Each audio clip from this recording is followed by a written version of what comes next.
اعوذ باللہ من الشیطان الرجیم بسم اللہ الرحمن الرحیم لقد کان فی یوسف و اخوتہ آیات للسائلین صدق اللہ العظیم رب اشرح لی صدری ویسر لی امری واحلل عقدۃ من لسانی یفقہوا قولی رب یسر ولا تعسر وتمم الخیر آمین یا رب العالمین۔ آج کے سبق میں انشاءاللہ تعالی سورہ یوسف کی آیت نمبر 7 کو گرامیٹیکلی انالائز کریں گے۔ آیت آپ اسکرین پہ لکھی ہوئی دیکھ رہے ہیں اور آیت کا ایک ہی جملہ بن رہا ہے ہمارے سامنے، اور اس کے الفاظ پر پہلے بات کریں گے۔ پہلا لفظ اس میں ہے لام، جو کہ حرف ہے اور یہ حرف تاکید کے لیے استعمال ہوتا ہے۔ اس کے بعد قد آپ دیکھ رہے ہیں، یہ بھی حرف ہے اور یہ بھی تاکید کے لیے استعمال ہوتا ہے، اور فعل ماضی سے پہلے جو ہے وہ استعمال کیا جاتا ہے تاکید کے لیے قد کو۔ اگرچہ قد جو ہے وہ فعل مضارع سے پہلے بھی تاکید کے لیے آتا ہے، لیکن اس کا استعمال فعل مضارع کے ساتھ بہت کم ہے، اور فعل مضارع کی تاکید کے لیے ہم فعل مضارع کے آخر میں نون خفیفہ یا نون ثقیلہ کا استعمال کرتے ہیں۔ اس کے بعد اگلا لفظ ہے جی کانا۔ کانا فعل ناقص ہے، کاف و نون مادے سے بہت دفعہ یہ فعل ہمارے اعراب القرآن میں آ چکا ہے۔ فی حرف جر ہے، یوسفہ یہاں پر اسم ہے، مجرور ہے اور غیر منصرف ہے، اس لیے اس کی مجرور فارم بھی زبر کے ساتھ آ رہی ہے۔ واو حرف ہے، اخواتی یہاں پر یہ اخن کی جمع ہے، اور اس پہ میں پچھلے لیکچر میں تفصیل سے بات کر چکا ہوں کہ یہ لمبی تا نہیں ہے، ایکچولی یہ گول تا ہے، اور گول تا چونکہ کسی بھی اسم کے درمیان میں نہیں آتی، لہٰذا یہ اصلاً لفظ تھا اخواتی ہی، جیسا کہ آپ بلیک کلر میں دیکھ رہے ہیں۔ تو جب میں نے اس تا کو ہا سے الگ کیا تو وہ تا جو تھی وہ لمبی رہ گئی، ورنہ یہ گول تا کے ساتھ لکھا جاتا اگر اس کو الگ لکھا جاتا۔ ہا ضمیر مجرور متصل ہے، واحد مذکر غائب کی ضمیر ہے، اور آیات یہ آیہ کی جمع ہے اور جمع سالم مؤنث کا لفظ ہے۔ لام حرف ہے، حرف جر ہے، اور اس کے بعد السائلین، السائل کی جمع ہے، اور السائلین میں آپ کو حمزہ نظر نہیں آ رہا، اور یہ بارہا بات میں بتا چکا ہوں کہ لام تاکید ہو یا لام جارہ ہو، جب بھی معرف باللام اسم پر داخل ہوں گے تو معرف باللام اسم کا حمزۃ الوصل لکھنے سے بھی ڈراپ کر دیا جائے گا۔ تو السائلین جیسا کہ میں نے کہا السائل کی جمع ہے اور جمع سالم مذکر ہے، اور السائل جو ہے یہ صیغہ صفت ہے، اسم الفاعل کا صیغہ ہے، اور سین حمزہ لام اس کا مادہ ہے۔ باقی انشاءاللہ تعالیٰ انفارمیشن میں آپ کے سامنے ابھی ڈاکٹر عبدالرحیم صاحب کی کتاب کے ذریعے رکھنے کی کوشش کرتا ہوں۔ تو میں نے آپ کے سامنے الفاظ کو ایک مرتبہ مختصراً ذکر کر دیا ہے، اب ہم چلتے ہیں ڈاکٹر عبدالرحیم صاحب کی ورکنگ کی طرف۔ ڈاکٹر عبدالرحیم صاحب لقد کانا کے بارے میں بتا رہے ہیں کہ ھذا جواب قسم مقدرن، تو نحوی ترکیب بھی پھر ہم ساتھ ہی شروع کر دیتے ہیں تاکہ بہت ساری چیزیں جو ہیں وہ اسی ترکیب میں کور ہو جائیں، الفاظ کے متعلق بھی اور ترکیب کے متعلق بھی۔ تو پہلا لفظ چونکہ لقد تھا اس آیت کا، جو کہ لام اور قد کا مجموعہ تھا، لہٰذا ڈاکٹر عبدالرحیم صاحب اسی لقد اور پھر ساتھ جو کانا لگا ہوا ہے اس کے بارے میں بتا رہے ہیں کہ ھذا جواب قسم مقدرن، یہ ایک مقدر قسم کا جواب ہے۔ یہ مقدر لفظ ذرا میں آج آپ کو چاہوں گا اچھی طرح سمجھا دوں کہ مقدر لفظ یہ باب تفعیل سے اسم المفعول کا صیغہ ہے، قاف دال را مادہ باب تفعیل میں استعمال ہوتا ہے، قدر یقدر تقدیرا، اور اس سے پھر اسم الفاعل مقدر بنے گا اور اسم المفعول مقدر بنے گا۔ تو سب سے پہلے تقدیر کے معنی کیا ہیں؟ تقدیر کے بہت سے معنی آپ کو ڈکشنری میں ملیں گے، جن میں سے ایک معنی خیال کے یا قیاس کے بھی ہوتے ہیں، اور نحویوں کے نزدیک خاص طور پہ کسی کلمہ کا لفظوں سے حذف کر دینا اور نیت میں رکھنا تقدیر کہلاتا ہے۔ اور پھر اس سے جو المقدر بنتا ہے تو اس کے پھر جو مختلف معنی آپ کو ڈکشنری ملیں گے، ان میں ایک معنی یہ ملیں گے کہ پوشیدہ جو لفظاً ظاہر نہ ہو۔ تو یہاں پہ جو ذکر کیا گیا ہے کہ ھذا جواب قسم مقدرن، یہ ایک پوشیدہ قسم کا جواب ہے۔ والتقدیر، اور اب یہاں پر تقدیر جو ٹپیکل نحویوں کے اعتبار سے استعمال کیا گیا لفظ، کہ تقدیر یہ ہے کہ وعزتی وجلالی لقد کانا، یعنی قسم جو محذوف ہے نا وہ ہے وعزتی وجلالی، یعنی میری عزت اور میرے جلال کی قسم، لقد کان فی یوسف و اخوتہ آیات للسائلین۔ تو یہ بات آپ کے سامنے آ گئی، اور پھر مزید بتا رہے ہیں ڈاکٹر عبدالرحیم صاحب کہ اذا کان جواب القسم جملتاً فعلیتاً، کہ جب جواب قسم جملہ فعلیہ ہو، ایک جملہ فعلیہ ہو،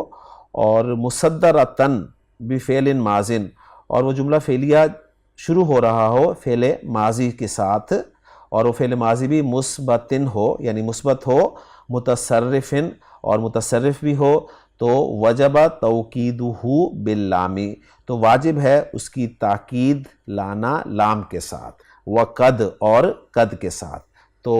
آسان لفظوں میں آپ کے سامنے یہ رکھ دیتا ہوں بات، کہ جب جواب قسم ایک ایسا جملہ فعلیہ ہو جس کا فعل ماضی ہو، اور فعل ماضی مثبت ہو اور متصرف ہو، ٹھیک ہے، یعنی اس کی گردان آتی ہو،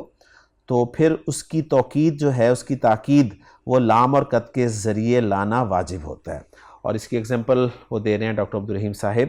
کہ واللہ لقد حفظت القرآن الکریم کلہ، اللہ کی قسم میں نے قرآن مجید پورا کا پورا حفظ کر لیا ہے۔ وفی التنزیل فی قولہ تعالیٰ، اور پھر قرآن مجید سے ایگزامپل لا رہے ہیں سورہ یوسف کی ہی آیت نمبر 91، قالوا تاللہ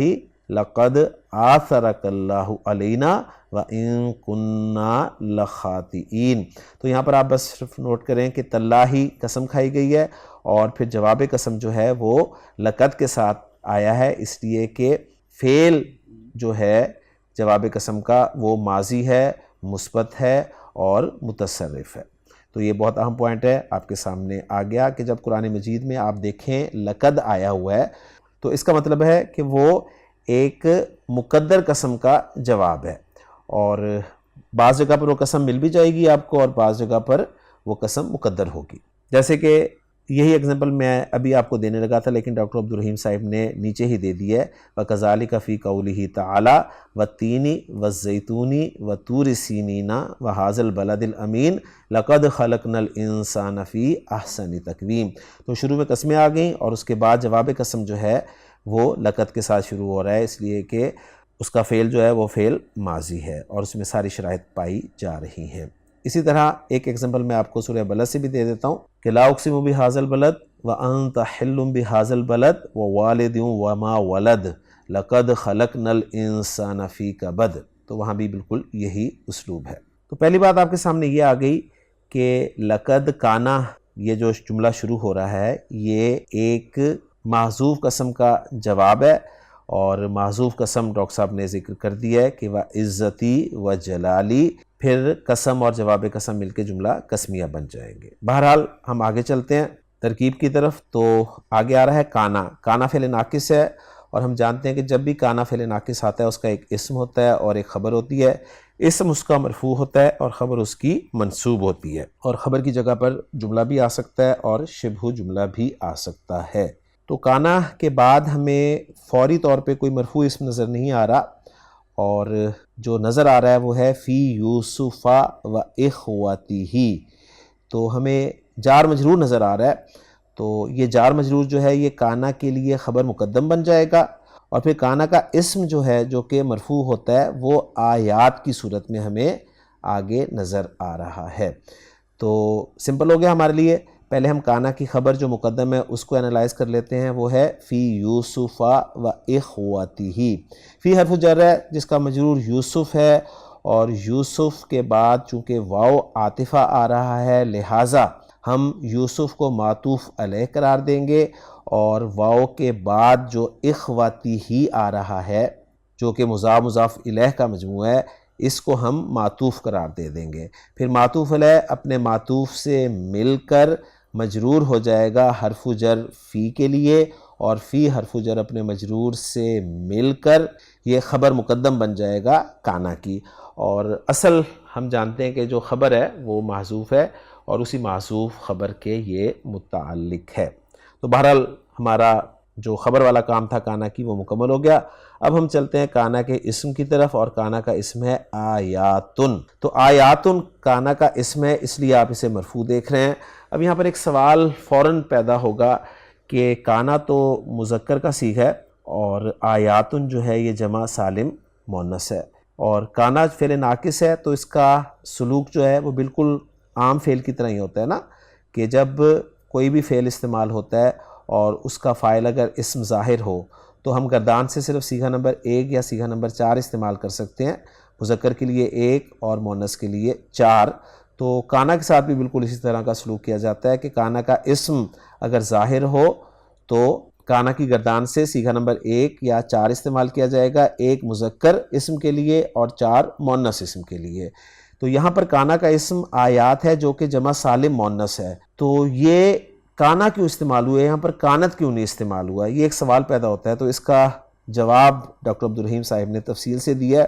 تو ہم انہی کی خدمات حاصل یہاں پر کر لیتے ہیں۔ ڈاکٹر عبدالرحیم صاحب بتا رہے ہیں کہ لقد کانا اور پھر آیات تک اس بات کو لے کے گئے ہیں، کہہ رہے ہیں کہ احکام تانیث الفعل الناقص مع اسمہ المؤنث، یعنی فعل ناقص کی تانیث کے احکام، ٹھیک ہے، اس کے اسم کے ساتھ یعنی اس کے مؤنث اسم کے ساتھ کا احکامی تانیث الفعل التامی مع فاعلہ المؤنث، بالکل اسی طرح ہے جس طرح ایک فعل تام کی تانیث کے احکام جو ہیں وہ اس کے مؤنث فاعل کے ساتھ جیسے ہوتے ہیں۔ جو میں نے بات آپ کے سامنے اردو میں کی ہے نا، وہی بات ڈاکٹر عبدالرحیم صاحب ابھی عربی میں کر رہے ہیں۔ فَيَجِبُ تَأْنِيثُهُ إِذَا كَانَ اسْمُهُ، تو پھر واجب ہے اس کی تانیث، یعنی فعل کی تانیث یا کانا کی تانیث واجب ہے اذا کان اسمہ، جب کانا کا اسم نمبر 1 مؤنثاً حقیقیاً مؤنث حقیقی ہو تو تانیث واجب ہے، ذہن میں رکھیے گا۔ بالکل وہی احکام ہے نا جو میں نے آپ کے سامنے رکھے ہیں، کہ اگر ظاہر ہوگا کسی فعل کا فاعل تو فعل کا صیغہ نمبر 1 لگے گا یا 4 لگے گا، مذکر ہوگا تو 1، مؤنث ہوگا تو 4۔ تو اس طرح کانا کا اسم اگر ظاہر ہوگا تو کانا کا صیغہ 1 لگے گا یا 4 لگے گا، مذکر کے لیے 1، مؤنث کے لیے 4۔ تو یہاں پر یہی بتا رہے ہیں کہ کانا کی تانیث جو ہے وہ واجب ہے جب کانا کا اسم مؤنث حقیقی ہو اور غیر مفصول عنہ ہو، یعنی فاصلہ نہ ہو اس کے اور اس کے اسم کے درمیان۔ مثال کے طور پر کانت المرأۃ مسلمتن،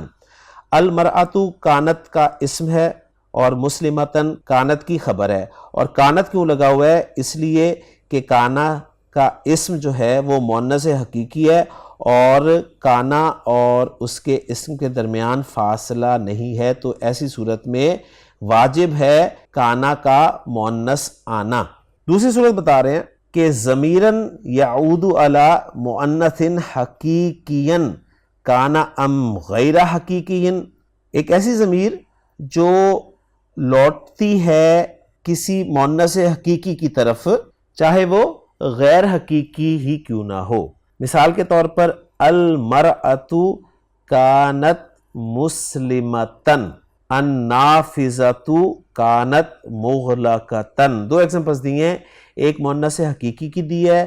اور ایک دی ہے مؤنث غیر حقیقی کی۔ مؤنث حقیقی کی ہے المرأۃ کانت مسلمتن، تو یہاں پر دیکھیں کانت جو ہے اس کے اندر ضمیر ہیا کی جو ہے وہ المرأہ کی طرف لوٹ رہی ہے، اور المرأہ جو ہے یہ مؤنث حقیقی ہے۔ لیکن النافذہ کانت مغلقتن، اس میں آپ دیکھیں تو کانت کے اندر جو ہیا کی ضمیر ہے وہ النافذہ کی طرف لوٹ رہی ہے، اور النافذہ جو ہے یہ مؤنث غیر حقیقی ہے۔ تو بتا رہے چاہے مؤنث حقیقی ہو یا مؤنث غیر حقیقی ہو، اگر فعل کا فاعل یا کانا کا اسم ایک ضمیر ہے، ٹھیک ہے،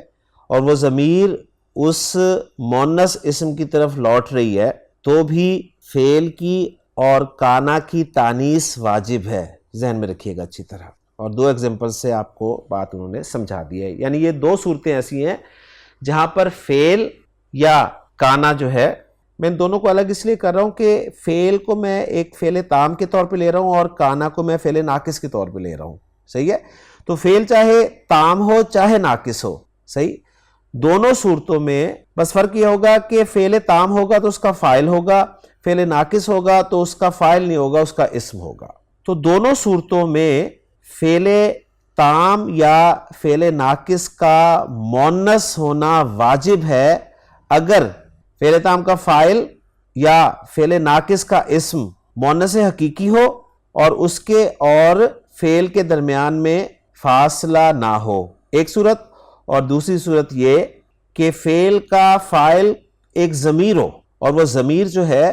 وہ چاہے مؤنث حقیقی کی طرف لوٹ رہی ہو یا مؤنث غیر حقیقی کی طرف لوٹ رہی ہو، ان دو صورتوں میں فعل تام ہو یا فعل ناقص ہو، فعل کا مؤنث لانا واجب ہے۔ یہ بات سمجھائی ہے ڈاکٹر عبدالرحیم صاحب نے۔ مزید آگے بتا رہے ہیں وَيَجُوزُ تَذْكِيرُهُ وَتَعْنِيثُهُ، اور پھر اس فعل تام اور فعل ناقص کا مذکر یا مؤنث لانا جائز ہے جب فعل تام کا فاعل اور فعل ناقص کا اسم کیا ہو، یہ نیچے آ رہا ہے۔ اب یہاں پر یہ صرف کانا کے اسم کا ذکر کر رہے ہیں، ذہن میں رکھیے گا۔ میں فعل کی ساتھ ساتھ بات اس لیے آپ کے سامنے کر رہا ہوں تاکہ آپ کو 100% یہ بات سمجھ میں آ جائے۔ تو ڈاکٹر عبدالرحیم صاحب صرف کانا کے اسم کے حوالے سے بات کر رہے ہیں، یعنی فعل ناقص کے اسم کے حوالے سے۔ تو بتا رہے ہیں کہ کہاں کہاں پر فعل ناقص کا مذکر یا مؤنث لانا جائز ہے۔ اس میں پہلی صورت ہے کہ جب کانا کا اسم مؤنث حقیقی ہو مفصولاً عنہ، لیکن فعل اور اس کے اسم کے درمیان میں فاصلہ ہو، جیسے کہ کانت امسی زینب مریضتن۔ اب یہاں پر آپ تھوڑا سا غور کریں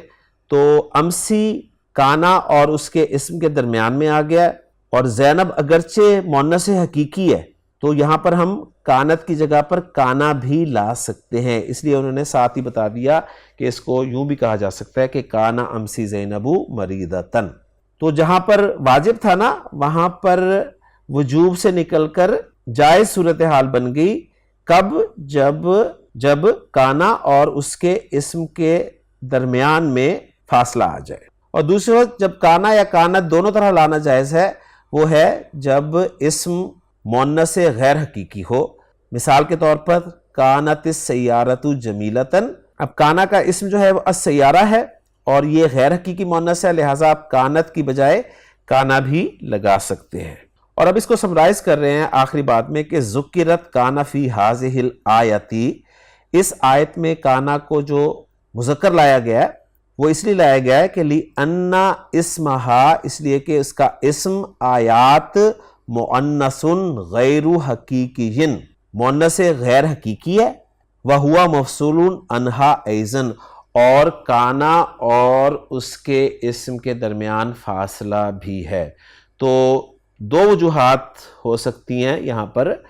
کانا مذکر فعل لانے کی آیات کے لیے، جو کہ کانا کا اسم ہے لیکن مؤنث ہے۔ امید کرتا ہوں کہ بات آپ کو 100% سمجھ میں آ گئی ہوگی۔ تو آیات جو ہے یہ کانا کا اسم ہو گیا، اسم مؤخر ہو گیا، لیکن آیات نکرہ ہے اور نکرہ کے بعد جار مجرور آ رہا ہے جو کہ للسائلین کی صورت میں آپ دیکھ رہے ہیں۔ تو نکرہ کے بعد جب جار مجرور آ جاتا ہے تو عام طور پر وہ اس نکرہ کے لیے صفت بنتا ہے۔ تو بالکل یہ رائے موجود ہے، محمود صافی صاحب بھی یہی فرما رہے ہیں کہ یہ للسائلین جو ہے یہ صفت بن رہا ہے آیات کے لیے۔ اب یہاں پر جو السائلین لفظ ہے اس کے بارے میں ڈاکٹر عبدالرحیم صاحب کافی ساری انفارمیشن آپ کے لیے لے کر آئے ہیں، تو میں چاہتا ہوں کہ وہ آپ کے ساتھ اب میں شیئر کرتا چلوں۔ لیکن اس سے پہلے ایک بات اور آپ کے ساتھ شیئر کرتا چلوں کہ ڈاکٹر عبدالرحیم صاحب یہ بھی بتا رہے ہیں کہ آیات ہنا بمعنی علامات، کہ یہاں پر آیات کے معنی جو ہیں وہ علامات کے ہیں، ذہن میں رکھیے گا۔ اور اب وہ سألہ فعل کے بارے میں بتا رہے ہیں کہ سین حمزہ لام مادہ جو ہے یہ سألہ شیئن اور یسألہ، یعنی سألہ انہوں نے ماضی بول دیا، اس کے ساتھ اس کا مفعول بھی ذکر کر دیا وداؤٹ پریپوزیشن، اور شیئن جو ہے یہ دوسرا مفعول بھی ذکر کر دیا، اور پھر آگے مضارع ذکر کر دیا یسألو، اور اس کے ساتھ مفعول اول کی ضمیر لگا دی ہے، اور دو مصادر بیان کیے ہیں سؤالن اور مسئلتن۔ تو سألہ یسألو سؤالن یا مسئلتن، اور دو مفعول آتے ہیں اس فعل کے اور دونوں وداؤٹ پریپوزیشن استعمال ہوتے ہیں، ڈاکٹر عبدالرحیم صاحب یہی بتا رہے ہیں۔ اب اس کے معنی بتا رہے ہیں کہ اس کے معنی ہیں طلبہ الیہ۔ تو طلبہ الیہ، جیسا کہ آپ دیکھ رہے ہیں کہ طلبہ ایک فعل ہے جس کا ایک مفعول بھی وداؤٹ پریپوزیشن استعمال ہوا ہے اور دوسرا مفعول جو ہے وہ الی کے ساتھ استعمال ہوا ہے، اور اس طرح طلبہ کا استعمال جب ہوتا ہے تو اس کے معنی ہوتے ہیں کسی سے کسی چیز کی درخواست کرنا، اپیل کرنا یا فرمائش کرنا۔ تو گویا سألہ شیئن کے معنی ڈاکٹر عبدالرحیم صاحب یہی بتا رہے ہیں کہ اس کے معنی ہیں کسی سے کسی چیز کی درخواست کرنا یا فرمائش کرنا۔ اور پھر اگزامپل دے رہے ہیں تقولو سألت المدرسہ کتابا سہلا فی النحو۔ تو سألتو فعل و فاعل ہے، المدرس مفعول بھی اول ہے، اور کتابا سہلا جو ہے یہ مرکب توصیفی ہو کے مفعول بھی ثانی ہے، اور فی النحو جو ہے یہ متعلق ہو جائے گا۔ اور ترجمہ ہم کریں گے کہ میں نے استاد سے نحو میں ایک آسان کتاب کی درخواست کی۔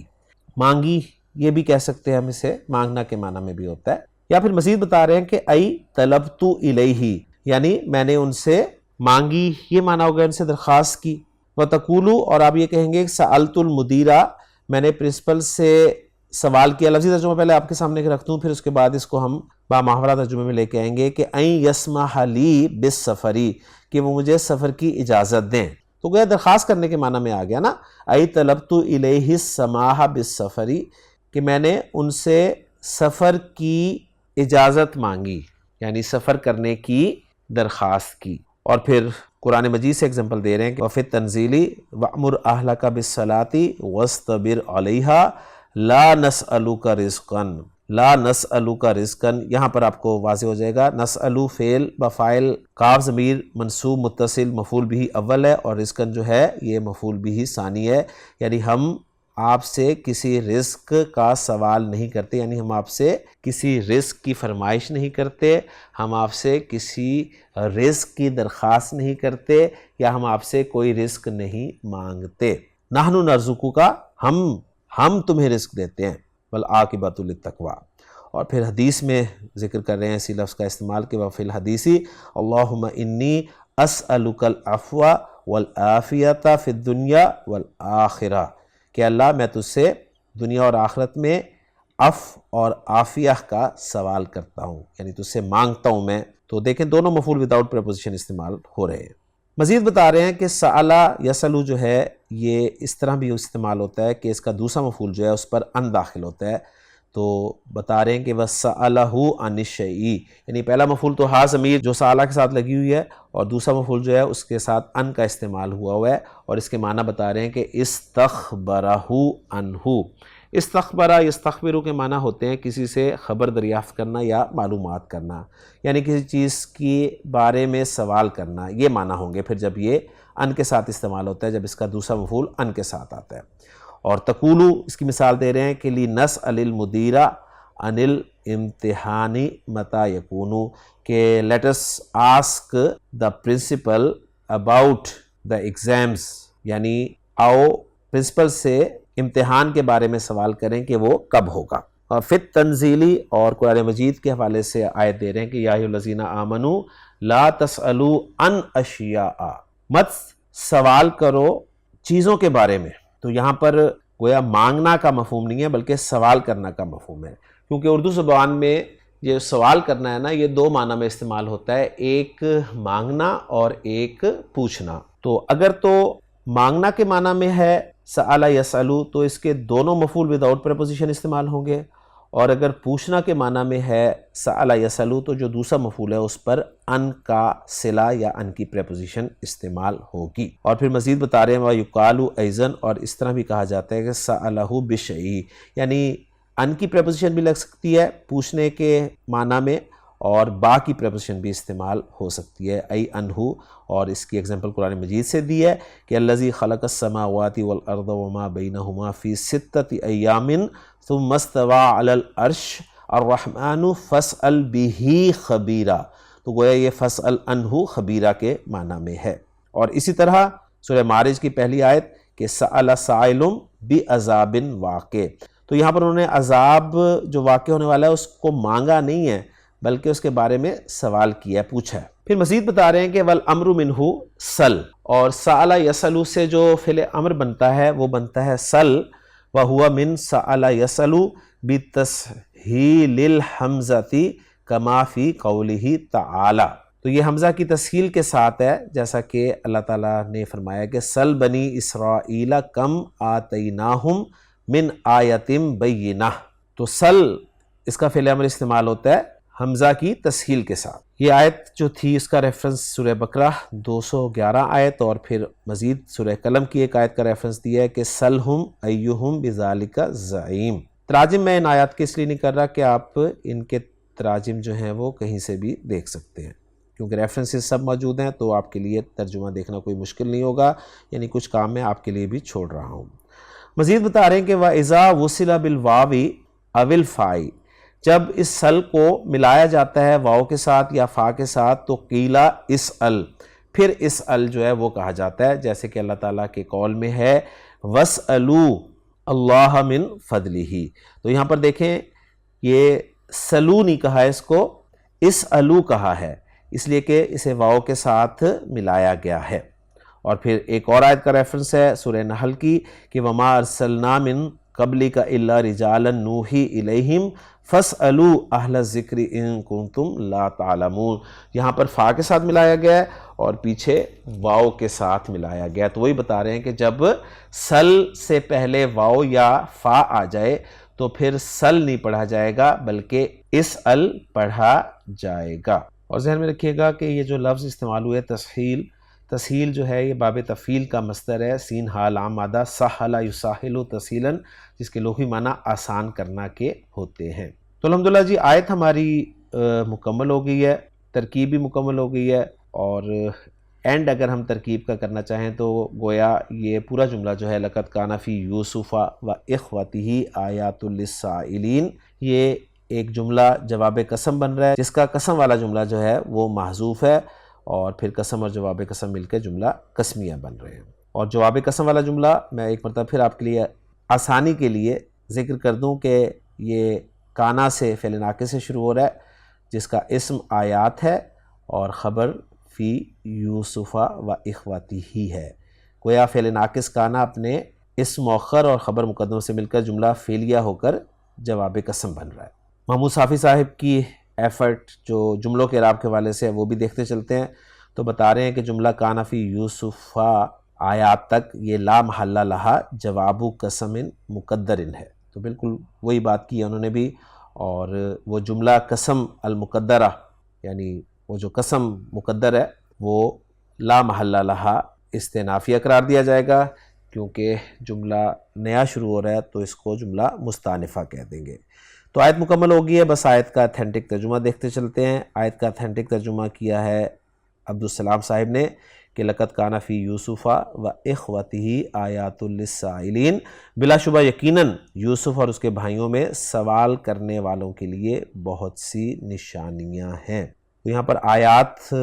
نکرہ لانے کی وجہ جو سمجھ میں آتی ہے وہ بہت سی نشانیاں ترجمہ کیا گیا ہے، یا بڑی بڑی نشانیاں ہیں، یہ بھی اس کا ترجمہ کیا جاتا ہے۔ تو الحمدللہ جی مختصر آیت تھی آج ہماری، بڑی جلدی مکمل ہو گئی ہے۔ انشاءاللہ تعالیٰ اگلے لیکچر میں سورہ یوسف کی اگلی آیت کے ساتھ آپ سے ملاقات ہوگی۔ سبحانک اللہم و بحمدک، اشہد ان لا الہ الا انت، استغفرک و اتوب الیک۔